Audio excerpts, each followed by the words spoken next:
What's going on, guys? Good morning. This is Donald from the Pinstripe Chronicles. Looks like it's just me, myself, and I this morning because Uncle Tats, I believe, is unwell. So let's say hello to everybody in the chat. What's going on? Good to see Chris Northrup. Early morning. Happy Monday, everyone. Happy morning, Chris. What's going on? We've got Jonathan in the chat. Good morning, Jonathan. I think he's the early bird. Jonathan is the early bird. We got 01 in the chat. Good morning, 01. And we got Healing Man's Hearts.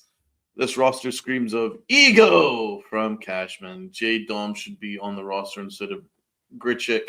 And we had two right-handed catchers from AAA to pick from, and only one of them got at bats in spring. Good morning, FJ. How are you? First of all, I agree with Healing Man's Hearts here.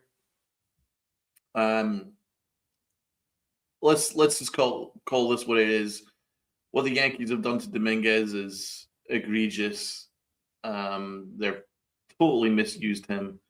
I mean, he's probably going to benefit from every day at bats in AAA, but it doesn't escape the fact that the Yankees misused him. They haven't given him the opportunities that Anthony Volpe gets, and I think that they've just they just do this to prospects, and what's my favorite term, guys? You know it, Yankified.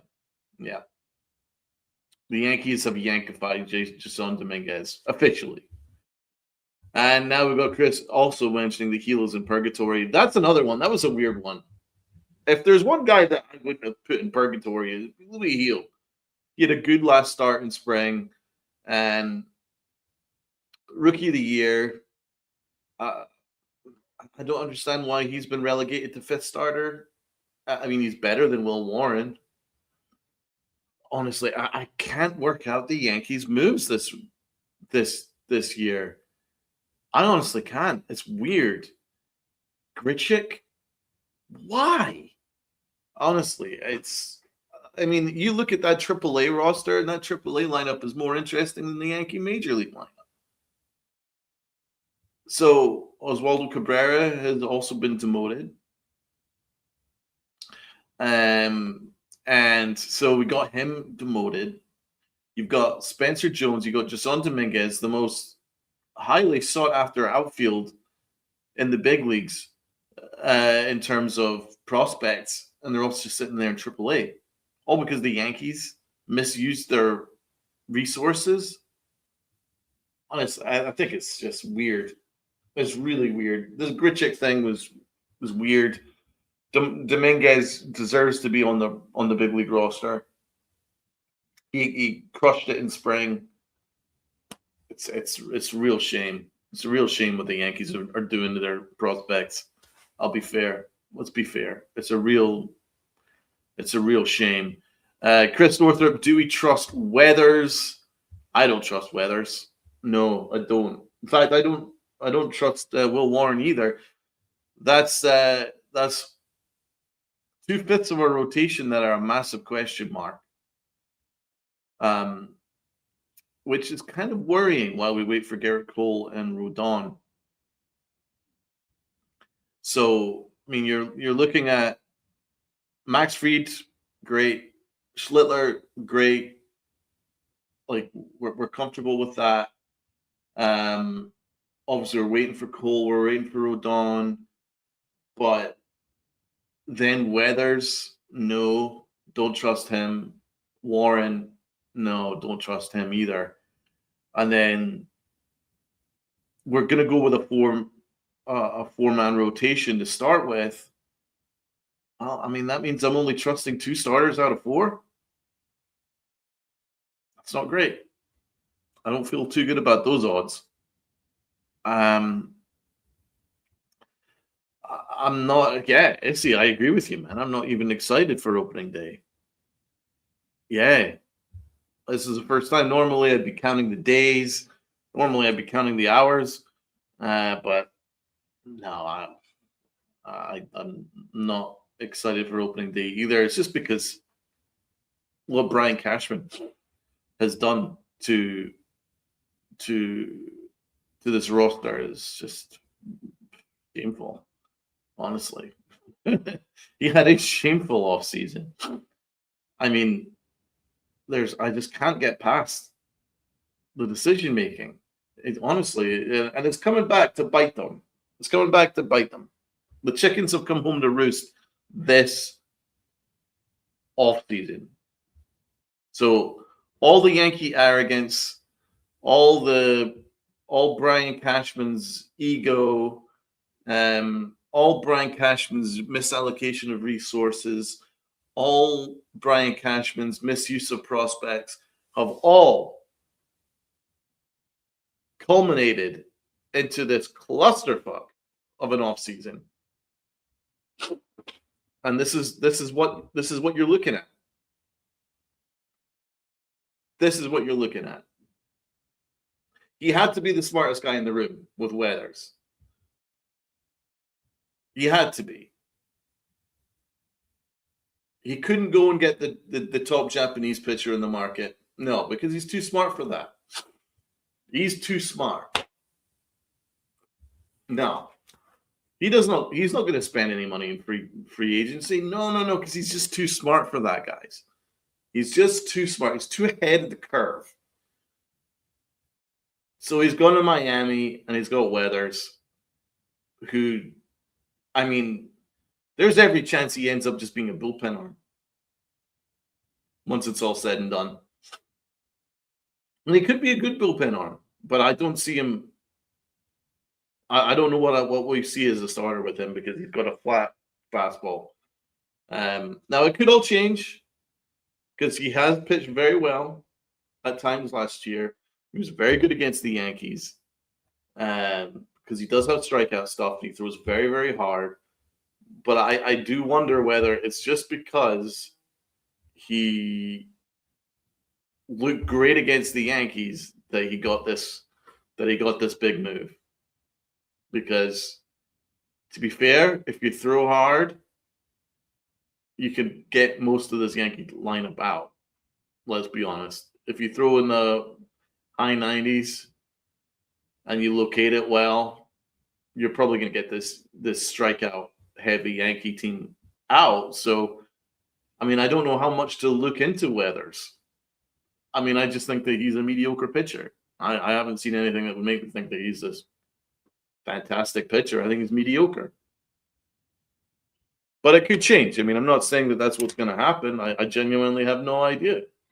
I have no idea what we have in Weathers. But shouldn't we be asking for better? I think that's my contention. Shouldn't we be wanting better? Shouldn't we be wanting more as a fan base that are expected to win a championship or expected to compete for 27? That their only major acquisition was someone that we're just like not sure, that we're not sure whether he's ass, mediocre, or good. We don't know. Is that really, is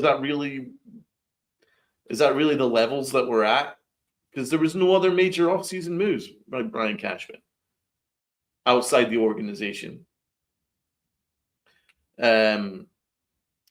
But the problem is he's got a flat fastball. If he doesn't locate it perfectly, it's going to get absolutely bombed. That's just one thing about him. But that 100-mile-an-hour stuff looks nice, and he does have some off speed there. But I haven't seen a strikeout pitch yet from him. He's kind of like a worse Clark Schmidt, if anything, because Clark Schmidt's the same thing. He doesn't really have a strikeout pitch either. He throws harder than Schmidt, but I think Schmidt's got better stuff. So, they're quite comparable in that regard. So, Issi's kind of broken down. Weathers can get to 2 strikes. It's the out pitch he relies on, that flat fastball that comes out of that horrible arm slot that league average and above hitters lock in on because he telegraphs the pitch. It's a very good point. Well said. That's what he does. He doesn't really have a strikeout pitch. And I don't know what we have in him. I certainly wouldn't trust him. That's for sure.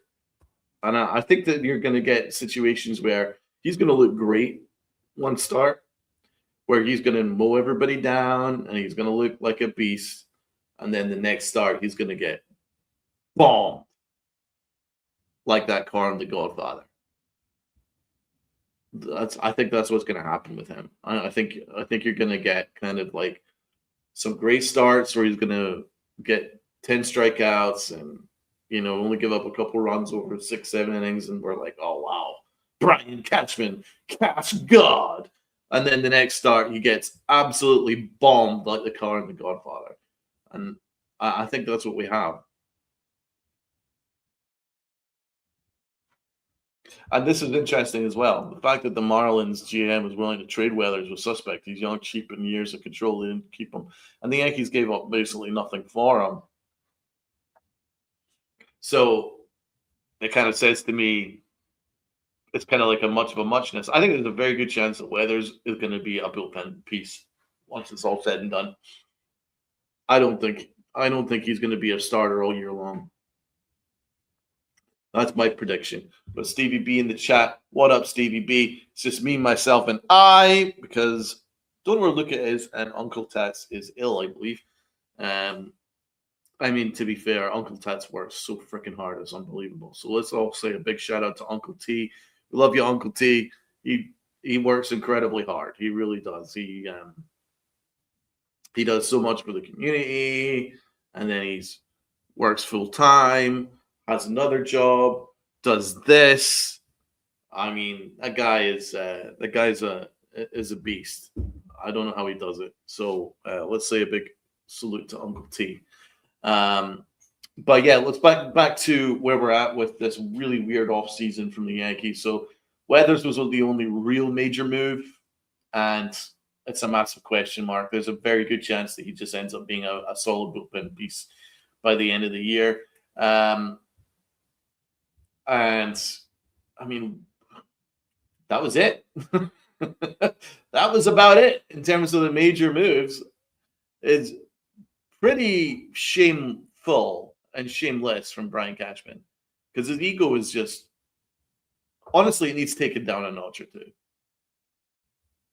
His ego needs taken down a notch or two. And if anything takes his ego down a notch or two, is what I expect will happen, that he'll regret this offseason. Now, I don't know at what point, because he'll never admit it publicly, because his ego is so tremendous. But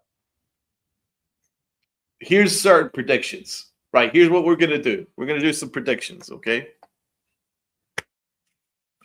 Going to do some predictions. So everybody in the chat, get ready for some predictions. 3 major predictions. My one major prediction is that Trent Grisham is going to be horrible, and that we are going to be campaigning for Jasson Dominguez or Spencer Jones to replace Grisham very soon. And Aaron Boone's going to have to constantly defend Trent Grisham in the early part of this year. That's my prediction. $22.5 million was a farce, a complete joke, never should have happened.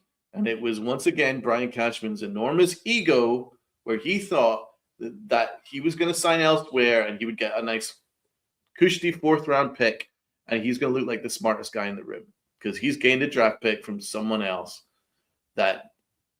because he was the one that made Trent Grisham a superstar. That's his ego.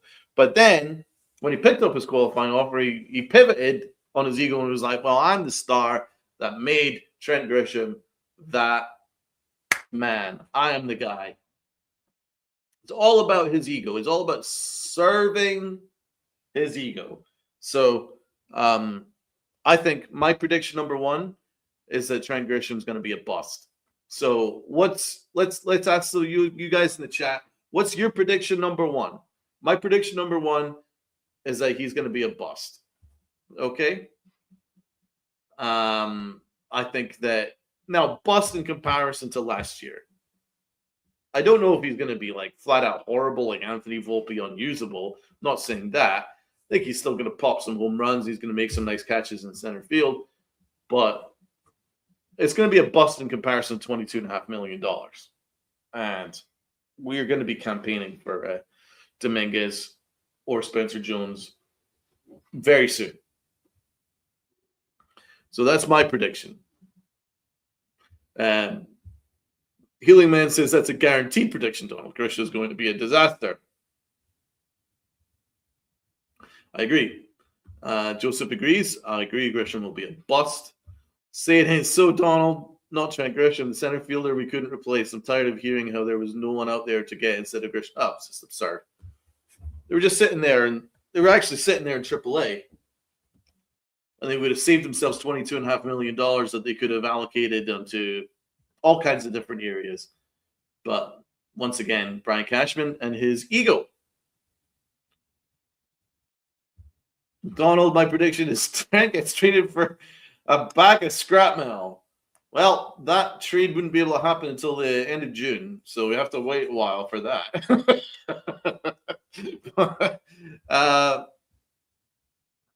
Despite the downer predictions, I'm just happy baseball is back. It's not about being up or down, man. I'm just telling you my truthful way I'm seeing it. I can't see it any other way. I think the Trent Grisham signing was absurd. If there was something for me to be happy about, trust me, the tone would be much different in this podcast. I just don't think there's anything for me to be happy about. What am I looking at this offseason? What did we do this offseason for me to be like, woo, let's go? What? What did we do? We did nothing. Grichuk? Weathers? Brought back Rosario? Brought back Cody Bellinger above his market value? Okay. Is that what I'm supposed to be excited about? It was just awful. Just awful. So, again, it's not like I'm purposely trying to look for things to be negative about. It's just I don't see anything to be positive about. Apart from baseball's bad. Cool. But it's just I honestly I don't see anything in this offseason that makes me like really excited. So okay, let's keep going. Oh, I'm trying. What else did we do this offseason? Nothing. That was it, right? Did I miss anything? Weathers and bringing back Cody Bellinger was basically two major moves, right? And then a whole lot of gaslighting and a whole lot of pompous. We're the big bad Yankees and we're running it back because this team's fantastic and no one else knows it yet. That kind of shit. Cool. Right. So anyway, that was my prediction number one. Prediction number two is that Weathers will end up being a bullpen piece. I don't believe he's going to stay the fifth starter for the rest of the year. I believe that he will be used as a potential setup man, middle reliever by the summer. That's my prediction. That's prediction number two. Weathers will be in the bullpen. He's had time. He's had experience in the bullpen. We have guys like Louis Hill. Then we're going to have Garrett Cole, and then we're going to have Rodon. I think Weathers will possibly be the odd man out. I think they're going to parade the fact that he throws really hard and he does get batters out and he does have some strikeout numbers. So I think it could be useful, the bullpen, to help beef up our pretty mediocre bullpen. So I'm not going to say that Weathers is going to have a bad year. I'm just going to say that I think he's going to be mediocre as a starter, and then he's going to be maybe useful as a reliever. He could be good as a reliever. So I think Cashman will take that as a win. So I'm going to go with that being my prediction number two. Do you guys have any other predictions yourselves? I could see Weathers still in the rotation and Warren traded away. Cashman's ego will be bruised and he'll lash. Oh, that's a good point. Weathers is his pet project. That's a good point. Yeah, I could see that. Yeah, well, we're going to put a star on that. We're going to bookmark that because it could go either way with that. Because one thing is a certainty. Brian Cashman's ego drives most of his decision making, such as Anthony Volpe, the whole shenanigans regarding Anthony Volpe. It's mostly Brian Cashman's ego, which is driving the fact that they're still locked in on that dude. So that does command a massive amount of their decision making. So then when you think about Weathers, yeah, there's a very good chance that Brian Cashman is going to double down. But then I also think he's still going to use it, even if he is moved to the bullpen and becomes like a super bullpen arm. Brian Cashman is going to say that, wow, look at me, I just got us a fantastic bullpen arm. So it could go either way. He's either going to be really bullish with regards to Weathers, or he's going to be like, he's going to move into the bullpen. And then I think he's going to be pretty good at the bullpen because I think his stuff might play better there. And then he's going to just use it as a way to massage his ego. Cashman is so destructive. He is wrecking this franchise. That's it. I have come to one massive breakthrough this offseason, which I was debating, because for so long I've been like seeing blame to all three areas, kind of like 33% each, 33.3% each,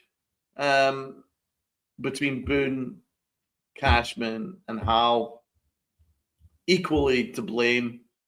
And I was kind of debating that, and I said that a lot most of last year. I was like, you know what, you could apportion blame pretty much evenly through the three. But as this offseason has carried on, and then once again we are over the $300 million threshold, Aaron Boone hasn't said anything remarkably stupid. So it makes me realize that I think actually the biggest problem is Brian Cashman. So I've come to that realization that although Howe has a lot to answer for, and he certainly deserves a portion of blame, Aaron Boone he's one of the worst managers for a major franchise I've ever seen. He's definitely there, but I think most of the blame goes to Brian Cashman. I really do. I think his ego is absolutely stupendous, and it is wrecking this franchise. So I have to say that if there was one person that I blame more than the other two, I think it'd be Cash. I don't know if you guys agree with that, because again, before I was like, maybe it's Aaron Boone's fault, or maybe it's mostly Howe's fault. But the more I think about it, I think Cashman is the biggest problem, but Boone and Howe are also accountable. Healing Man's Hearts agrees. Cashman is the biggest problem, but Boone and Howe are also bad. Yeah, they are. Smack that like button for my brother. Thank you, Uncle T. We miss you, man. We miss you, Uncle T. I hope you feel better, guy. Dr. Donald over here prescribes that you get some ginger. You can go to the store and get some, like a ginger shot. Really gives you a real boost to your immune system, a real boost. Maybe some chicken soup, good stuff like that. Healthy stuff, but dude, you're working too hard. That's what it is. You're just working too hard, and your body's like, you need to give me a couple days to chill. So I hope you do that. But we got Celso. Yo, Jigga, what's going on, man? How are you, brother? Thank you so much for hopping on. Issy, I think Hal, Cashman, and Boone form a cesspool circle of chaos.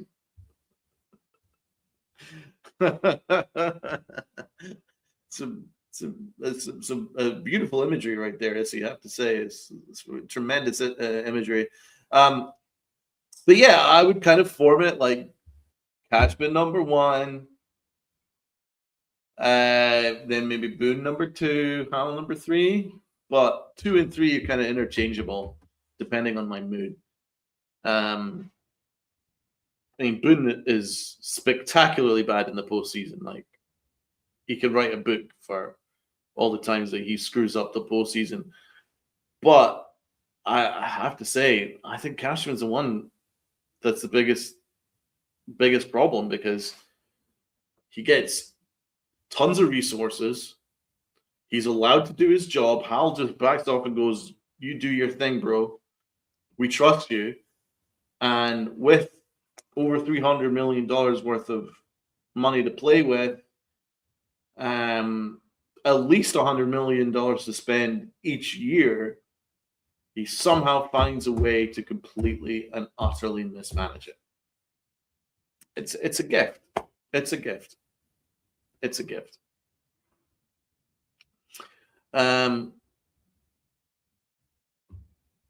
So yeah, we got people that are giving Uncle Tats some advice as to how to kick the cold. I do agree. I think you want some ginger shots. You want some vitamin C. Give yourself a real boost that way, my man. Zinc tablets is always good. That I agree with. Zinc is very good for that stuff. Anyway, getting off topic. So that was my prediction number 1 and number 2. And neither of them are good for Brian Cashman. Number 1, Trent Grisham's going to struggle. Number 2, Weathers, I don't think is going to last the entire year in the rotation. That's number 2. And I guess prediction number 3 is pretty obvious. We're gonna be desperately searching for a right-handed bat, and it's gonna get to desperate levels. And we're gonna have to wait to July and pray that Cashman manages to do that. But I mean, that's such an obvious one. I don't even we know that. You know what I'm saying? So it's not like a major, massive prediction. So I'm only really sitting on 2 right now, but I'm looking for some help from the chat. Let's go, guys. Let's give me some predictions. What are your predictions? What are your brave predictions for this season?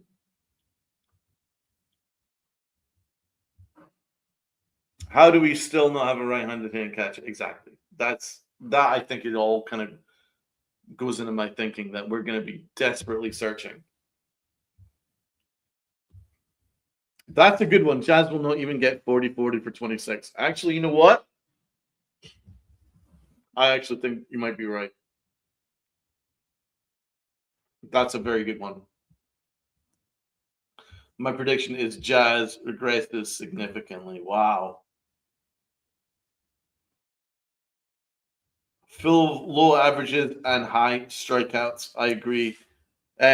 So I guess my third prediction is going to be in relation to where the Yankees offense was last year. Because everyone was saying, oh, it's a top 5 offense. It's the best offense.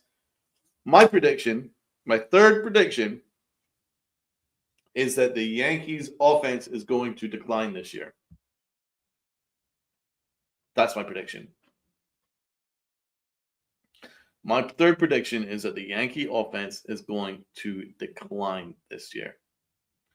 And there's going to be quite a bit of holes in that lineup. That's my prediction. But I like Uncle Tat's prediction, and this is something that makes a lot of sense. Stanton spends less than 20 games in the IL.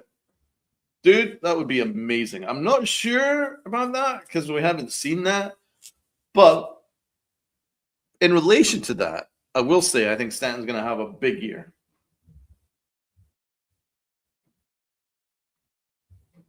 Oh, I like this one. Elmer gets called up and forces himself into rotation, and LeGrand becomes a bullpen piece second half. That's a good one.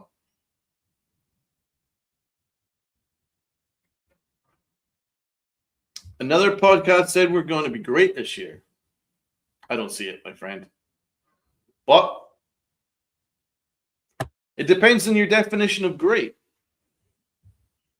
My definition of great would be like an ALCS and a World Series appearance.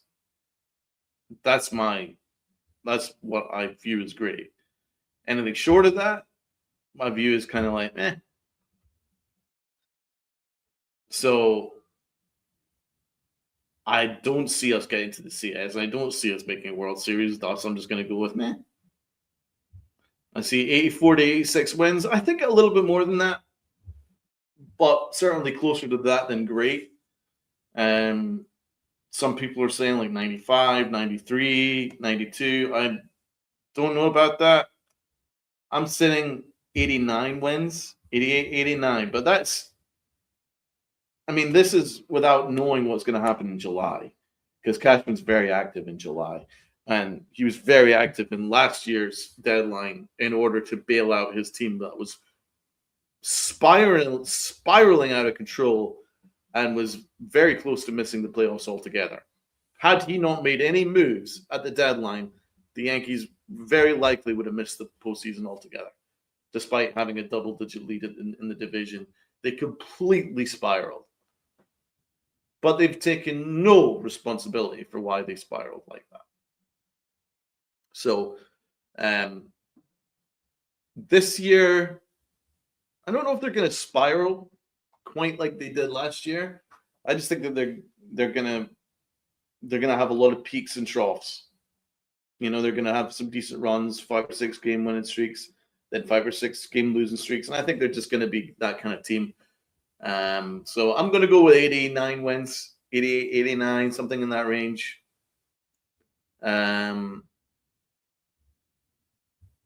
90 if they're very, very fortunate, but I don't see us doing anything close to more than that.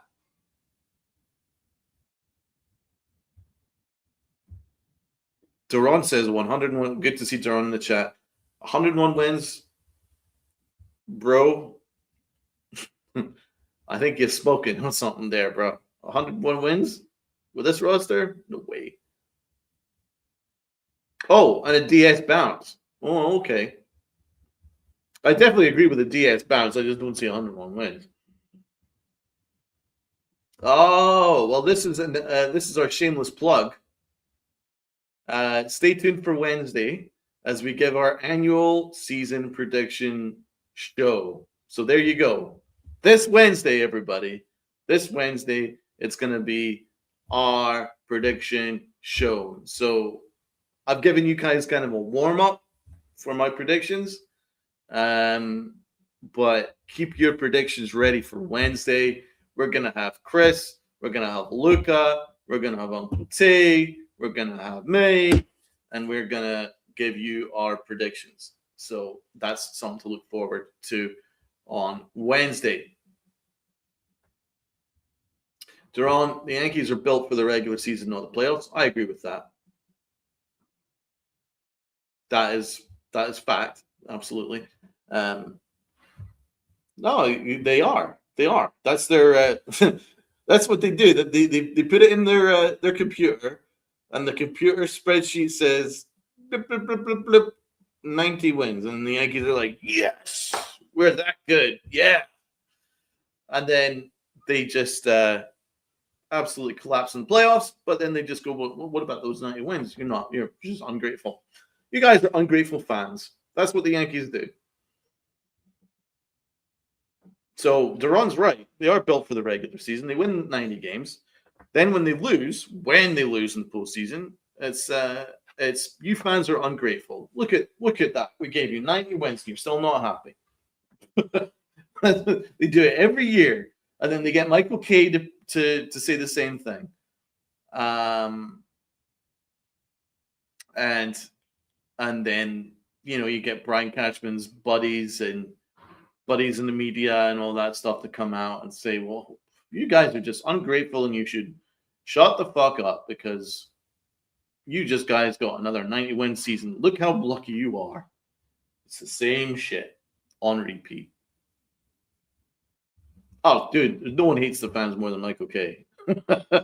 Absolutely hates the Yankee fans. When there's no pressure, they're goats. Exactly. They absolutely shit themselves in the biggest games. They absolutely do. Just look at that World Series. So anyway,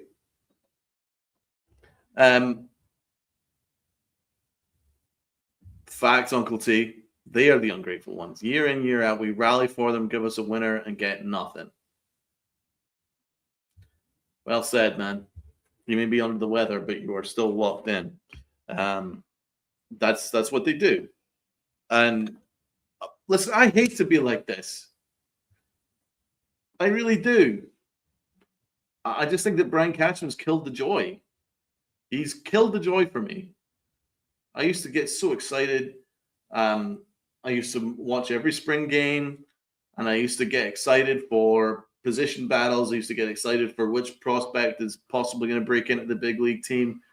And Cashman's murdered it this year. He's just obliterated it this year because he gave us no position battles, nothing of interest. All the guys that I was looking out for, all demoted to AAA. Rodriguez Cruz, Jones, Dominguez, all demoted to AAA. Legrange, he got demoted as well. All the guys that were interesting, exciting,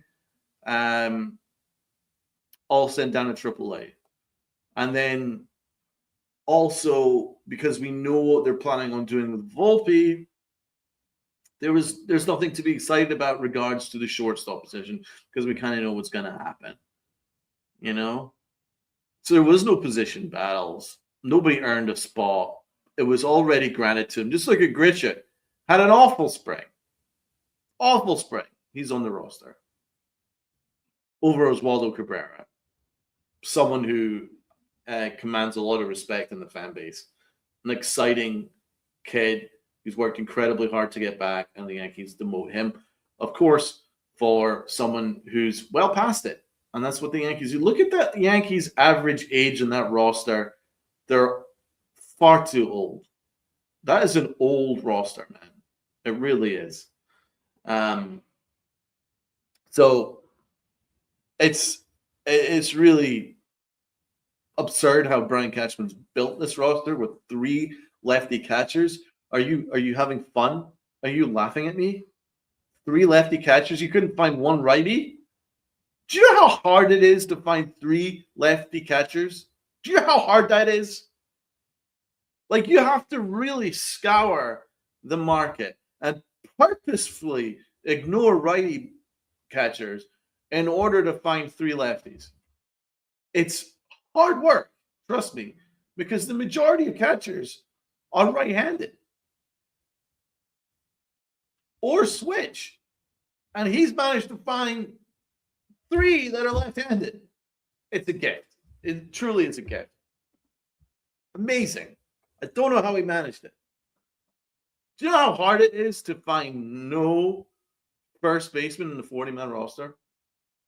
Do you know how hard that is? That you'd have to go and sign a 40-year-old back in order to be their only first baseman? Because Ben Rice is a catcher, guys. Hate to break it to you, he's a catcher. Now, they'll be using him at first base, but he is a catcher. And they had no other first baseman.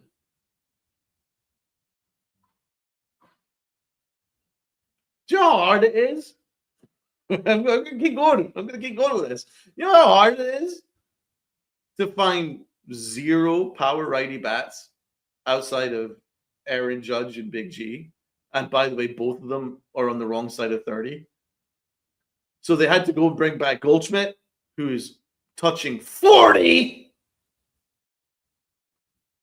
And he doesn't even have any power anymore. Oh, but their answer to that was, oh, we're just going to sign an entire bench of right-handed guys. So that's it. That's it. I've done my job. I'm the greatest. Traded away Oswaldo, who's a legit first baseman. They don't have any first basemen on the roster with the 40-man. But apparently Brian Cashman is this genius. Right. So no first baseman, 3 lefty catchers, and no righty bats. The guy's a genius. Guy's a genius. Do you know why Brian Cashman's a genius? Because he's managed to fool y'all into thinking that he's this great GM. He's managed to fool so many in the media and so many in that gaslit fan base that think that the sun literally shines out of his baldy asshole. They literally think that the sun shines out of Brian Cashman's baldy asshole, yet ignore the fact that I've just pointed out that they have no first baseman. They're asking a catcher to move to first base who's better as a catcher than he is a first baseman, but he's also going to spend some time catching because they don't really have another catcher, but they also got 2 other catchers. Right. They have no first base in the 40 minutes. They have to go and bring back Paul Goldschmidt. Right. Okay, cool.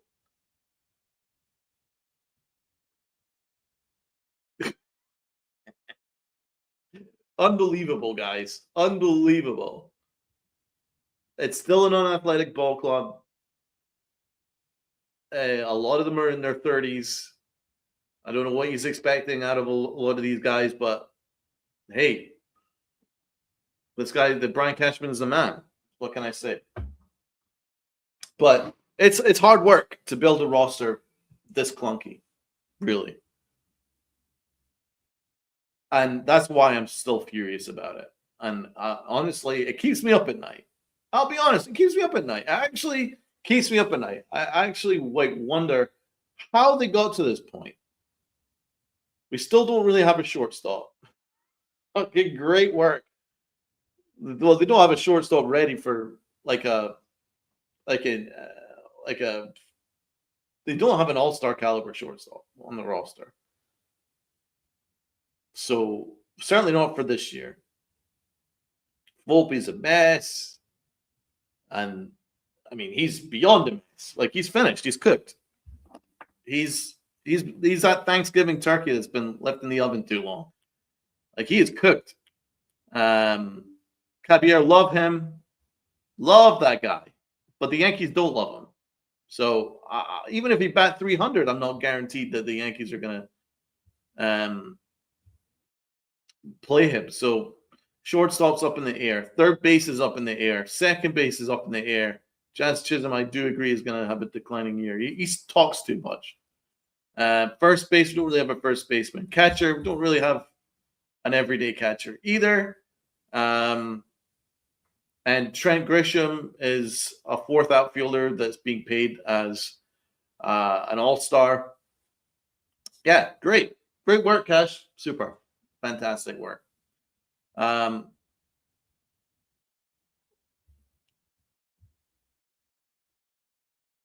is on notice. I'll believe it when I see it. I'll believe it when I see it.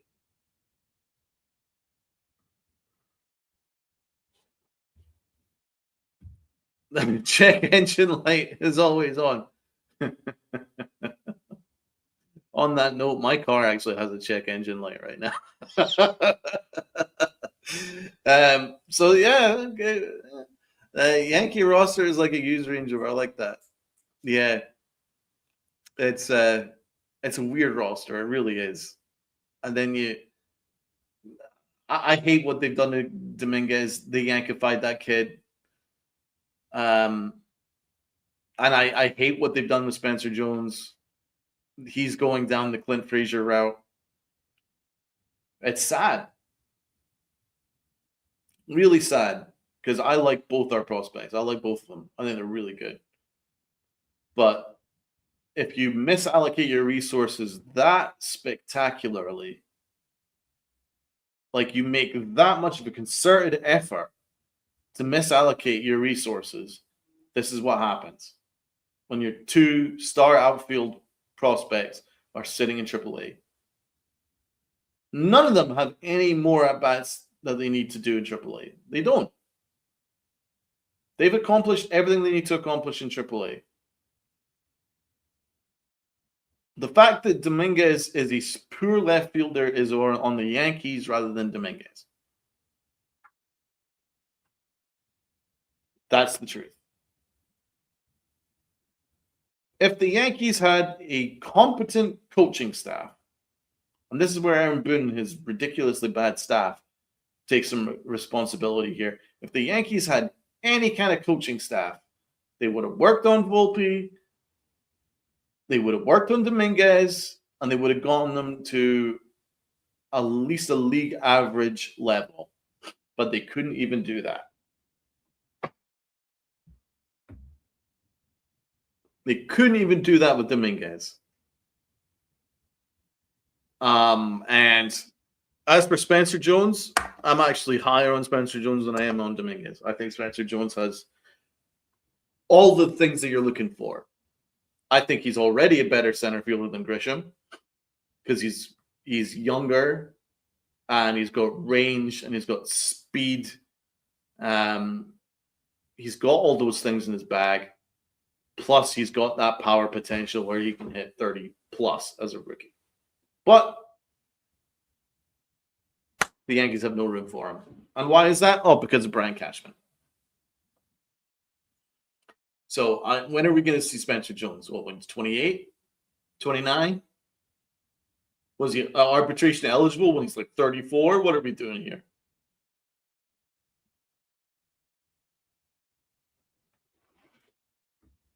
Lombard, I'm excited for Lombard, but listen, we were all excited for Volpe. We were all excited for Dominguez. I remember so many podcasts since we started as a channel, and the amount of times that me, Rob, our former co-host, would be like, oh, we're just waiting till we get to the point where Anthony Volpe is ready to take the shortstop job. What happened? They rushed him in too early, and they obliterated the kid. And then we've had podcasts where we're like, oh, I can't wait to Dominguez.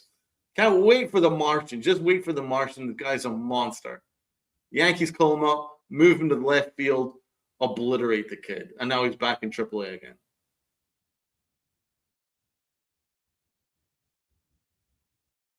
Oh, I can't wait. Look, Spencer Jones. You can't trade him. Can't trade him. He's the future. Well, he's the future of AAA right now because the Yankees have no room for him, despite crushing it this offseason. Then you can take it further. You could take it further to Clint Frazier. He's got a great bat. He's got that generational bat speed. Now he's a podcaster. Got to give Peraza a chance. Peraza is the future. He could be a future second or third baseman while Volpe's our shortstop. What happened? Peraza got traded for nothing. And another prediction of mine is I think Peraza is going to have a good year this year and make Brian Cashman look like an idiot. So I'm certainly hoping for that to happen. I'm rooting hard for Peraza.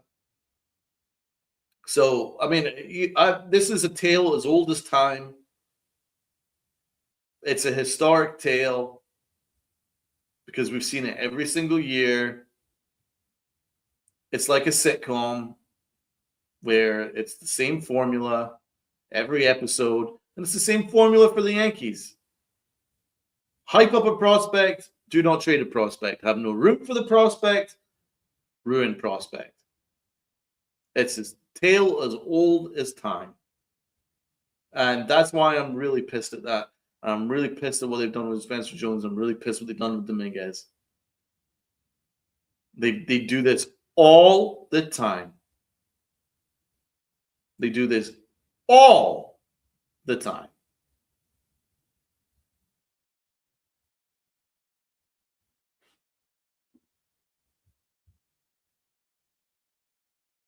Exactly, Darla. And yes, and there's absolutely. Come on, man. Volpe is elite. Boone said he's elite. Exactly. He's effing elite. He doesn't want to live. What did Boone say? He doesn't want to live in a world where Anthony Volpe is not a starting shortstop. Well, maybe this world ain't for you then, Aaron Boone, if that's the case, because he ain't a starting shortstop.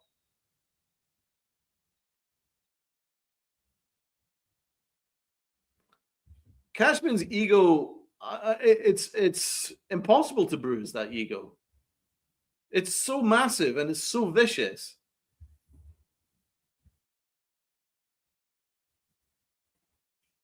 I don't know what will bruise his ego. Has anything bruised his ego ever? Ever. It was only a couple of years ago where Cashman was giving it all that on Joel Sherman. Before Joel Sherman has metamorphosed into the media lapdog for Brian Cashman. But before then, he was giving Joel Sherman the finger and the whole wait till you see Anthony Volpe. He's gonna be a star. Cashman was giving it all that. He was giving it the waggly fucking neck and the waggly finger. And then he's like, fucking asshole. Just you wait. Once he gets his sea legs under him, Anthony Volpe is going to be elite. He said that. Well, that didn't work out, did it? But has he climbed down off that massive ego? No. Double down on it. Double down on it. We got absolutely. You would think that his ego would have gotten bruised by getting lambasted against the Blue Jays. Absolutely obliterated against the Blue Jays. Freaking exploded against the Blue Jays. You would think that he would have climbed off his ego. No! Double down on it. One bad series doesn't define this team, says Brian Cashman. Nothing will ever bruise his ego. And then when Derek Jeter and A-Rod had the balls to say that the roster construction isn't very good, what did he do? He called them up and gave them shit. Then he went to WFAN and announced it to everybody. I called Derek Jeter. You fucking gasbag. Fuck you, Brian Cashman. Fuck you. Fuck you. Read my lips. Fuck you for calling Derek Jeter. You prick. You couldn't polish Jeter's shoes. You wouldn't have a career if it wasn't for Derek Jeter. You wouldn't be employed today if it wasn't for Derek Jeter.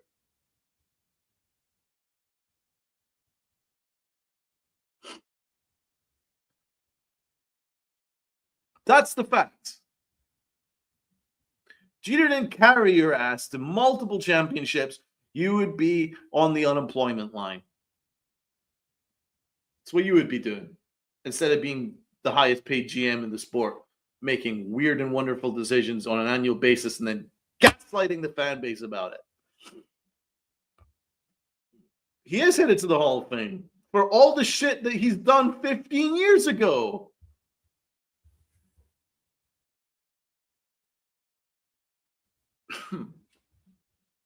There we go. You got your Donald rant. But it's true. He's going to the Hall of Fame for all the shit that he did 15 years ago. All the shit that he did was in another era of baseball. 2009, he was fantastic. He was fantastic in 2009. Brilliant job. And he was useful once Stick Michael moved on. He took on a very difficult job managing George Steinbrenner, managing the Tampa the Tampa situation and the New York situation, and managed it very, very well during a dynasty. No doubt about it. Very good at that. Great in 2009. Very good in 2016, 2017. No doubt about it. But 2017 was a long time ago, by the way, guys. Baseball has changed a lot. We've had a pandemic. We've had multiple game-changing situations. We've had new rules in baseball. We've had a new CBA. We've had all kinds of new changes in baseball since 2017. Baseball is a different landscape now. And his Cashman is behind the times with it now. He's behind the times. He should have been let go when he screwed up the Aaron Judge negotiations. That's when he should have been let go.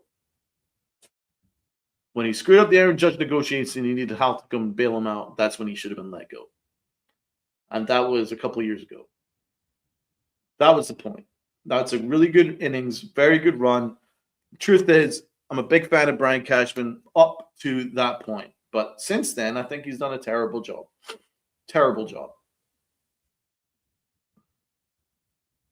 So, hey, it's a pretty good run, right? Up to 2023. That's a pretty damn good run. But I'm sorry. Since then, he's done a pretty terrible job. Yeah, exactly. But that was a long time ago, Duran. 2017 was a long time ago. It's almost a decade ago. 9 years. That's a long time. Most GMs don't get half that length of time. And that's the reality. You have to look at other GMs too. Most GMs have about 3-4 years.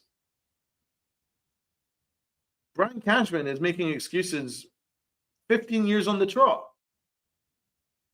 You have to be honest. If anyone is a very fortunate person, it's Brian Cashman. Because any other owner with kind of expectations would have made a change. Cohen's made changes at GM.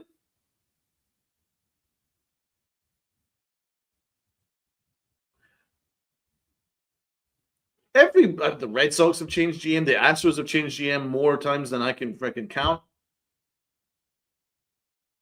Organizations change GM. No matter how good they've been back in 1998. Times change. Baseball moves on. But nothing has been as bad as this offseason. Like, you could kind of make an excuse for last offseason. Cashman had a pretty good one, I thought.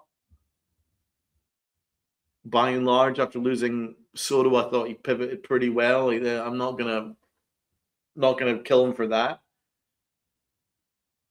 So he still has some good moves in him. I'm just thinking, we haven't won a World Series since 2009, and he keeps getting away with a lot of really bad moves. And this offseason has just been a shambles. He does need to be shown the door. Eventually, it gets to the point where you're like, how much more are we going to keep doing this? This one was weird. This offseason was weird. They did nothing.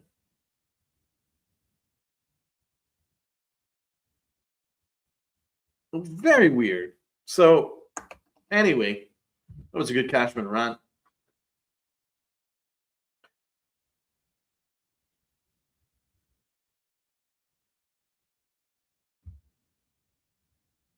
Yeah, I mean, I agree with this. I would have let him go when we lost Soto. That would have been the end for me. See, for me, the Soto point was kind of like the sliding doors moment for me as to where we're going to be as an organization. Because let's be honest, Soto was that generational free agent that we had, and we let him slip through our fingers, right? And I don't believe it's Brian Cashman's fault that we lost him. That was purely on Hal, but it was a sliding doors moment because that's changed where the Yankees were. If they kept Soto, they were guaranteed to be contending for a world championship every year. That Soto and Judge were going to be together. That was pretty much a guarantee. With just some small, smart moves around them, they would be competing for a championship every year. But because Soto was that generational free agent. You just don't get. You just don't get that anymore. You're very fortunate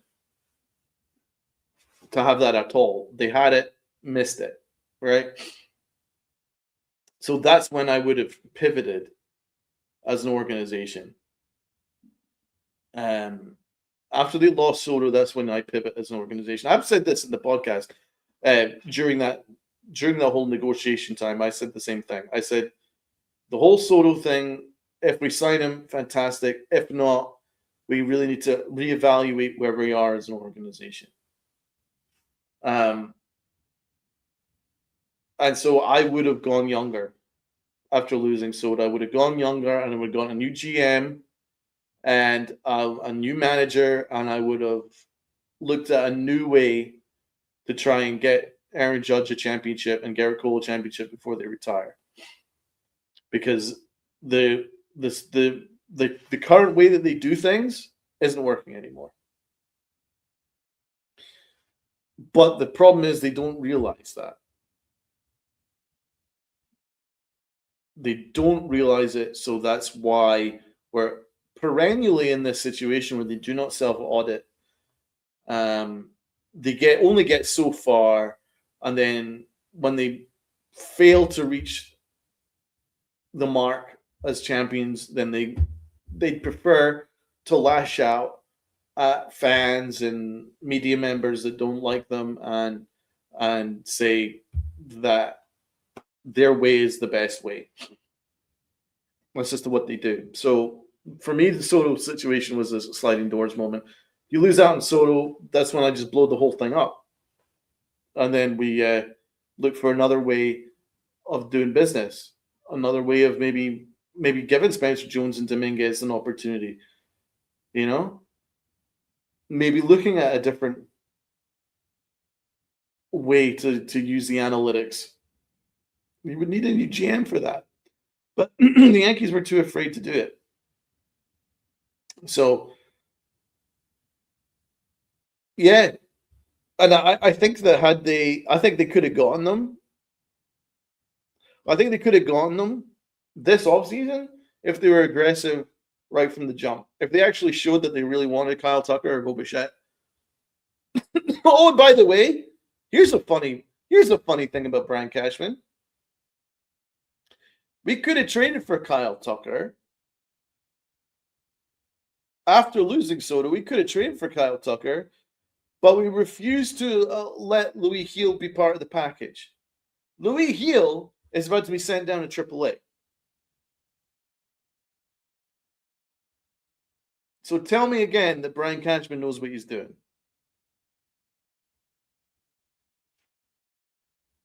And I love Louis Heel, but and shout out to Rob as well, because when he was our co-host, he said this. He says, "I'm making that trade. I'm making that trade every day." He said, "I'm making that trade." And that was the one that was like, "No, we shouldn't let go Louis Heel.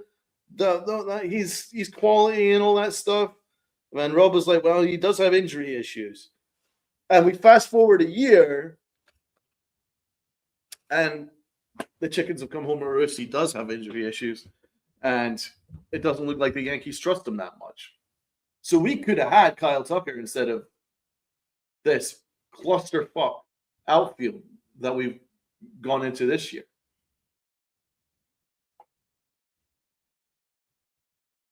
So it's rough. It's rough. He's Charles Barkley. He could be Don Mattingly. Like, honestly, I see a lot of comparisons between Judge and Don Mattingly. He's just less clutch than Don Mattingly. I'll be honest with that. That's for sure. Are the Mets better than the Yanks? I think they're on a level. I don't think the Mets are significantly better than the Yankees. I don't think the Yankees are any significantly better than the Mets. I think they're pretty much on a level with each other. I wouldn't be surprised if the Mets have a better offseason, a better regular season than the Yankees, but I wouldn't be surprised if the Yankees have a better regular season than the Mets. It could go either way. I don't know yet.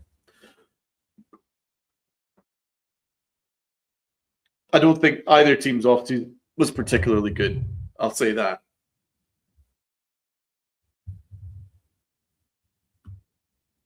Manley did a whole lot more with a whole lot less. It's a very good point.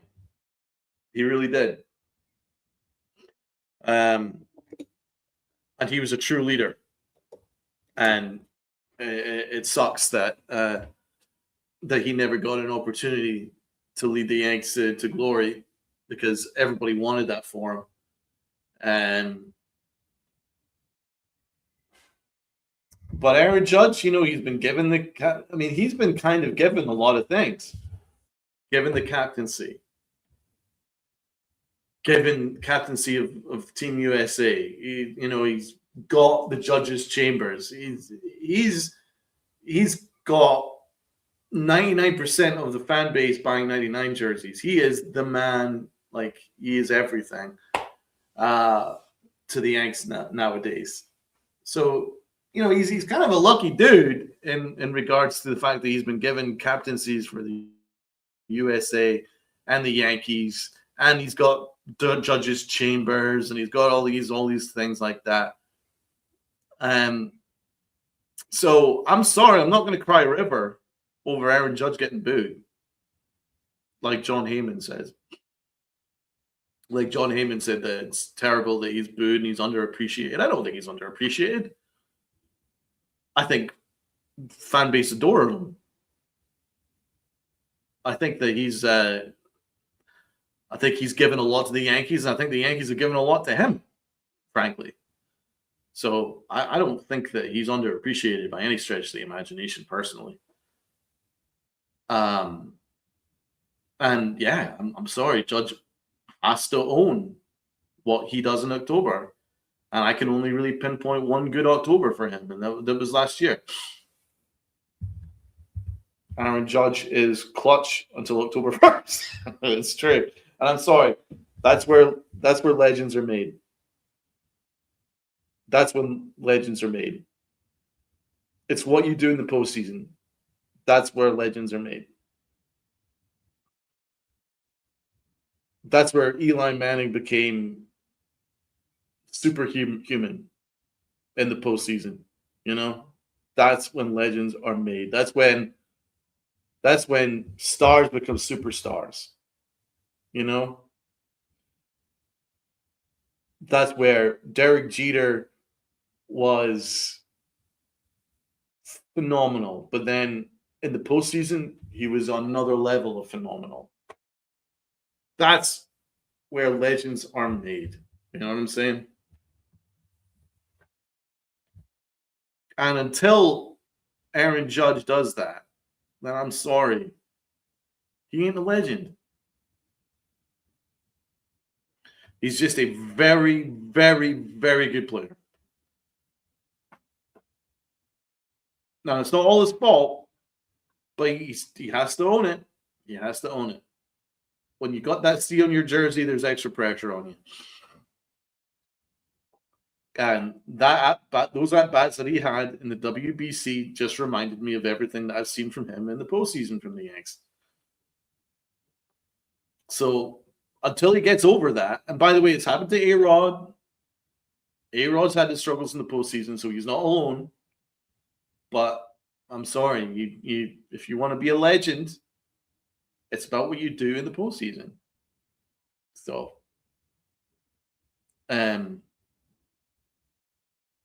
that's where we're at. I don't think that's unfair because you're still giving him his flowers for the incredible regular season. This is a 62. I mean, he's going to the Hall of Fame. He's getting his jersey retired. I mean, he's very much appreciated. But to reach legendary status, I'm sorry, you have to win a championship.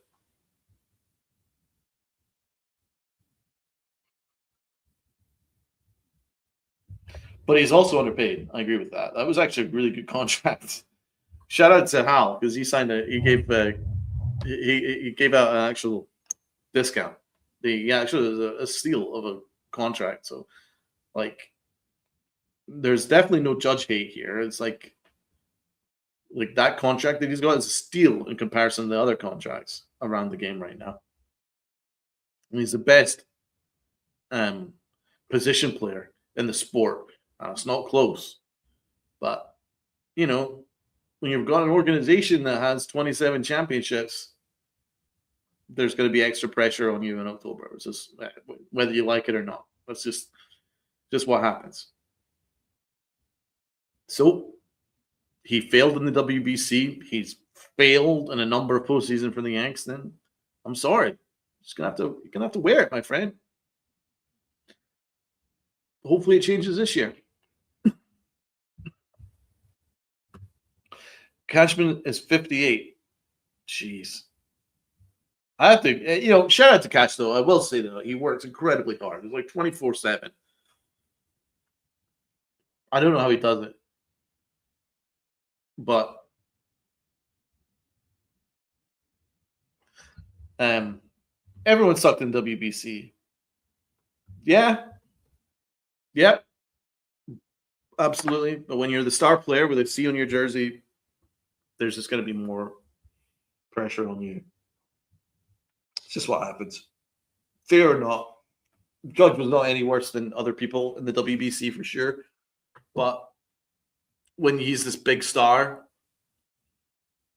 then it's only fair that he gets the most criticism. Just like he would get the most praise if he come through.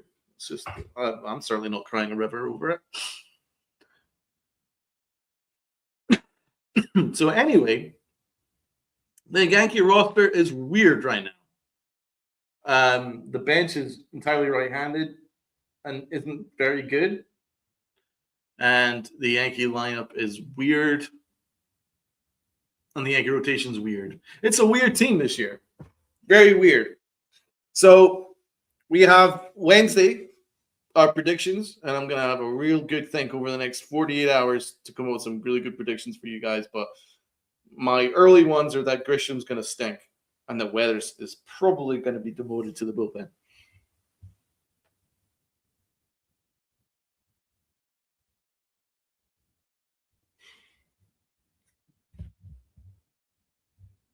Weird. That's the best use of as my best word choice I can think of. Because the team is weird. It's a weird team. It is a weird team. I can't think of any other way of putting it. When you have three lefty catchers and you have a catcher playing first, who's going to rotate a catcher as well. You've got a 40-year-old first baseman. You got a third baseman that doesn't hit. You got Jazz Chisholm who thinks he's worth like $400 million.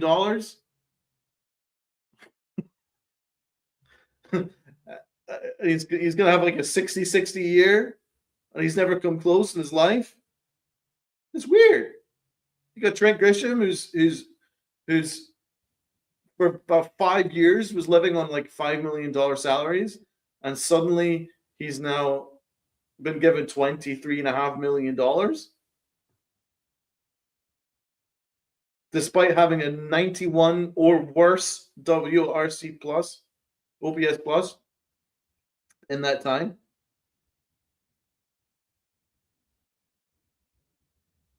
$257 strikeout seasons in that time.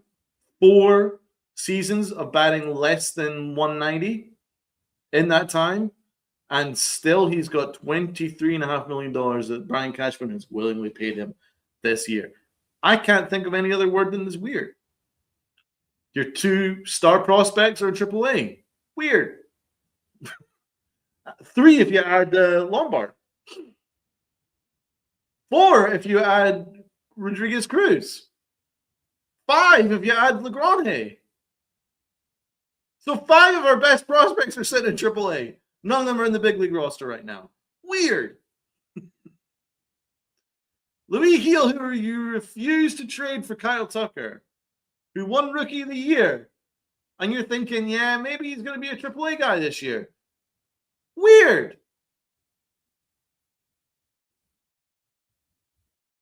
I've got no other word choice for it. No right-handed bats in the lineup. Weird. A no-name bullpen. Weird.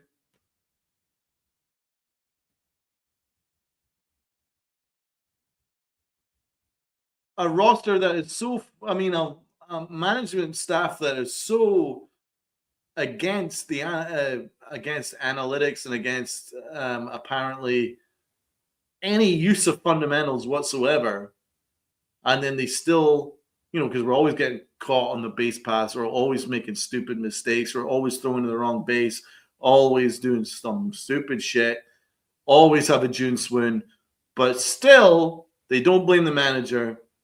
They blame the base running, blame the first base coach. Weird. Get obliterated by the Toronto Blue Jays, and then your answer to that is to do absolutely nothing, and in fact, double down, triple down,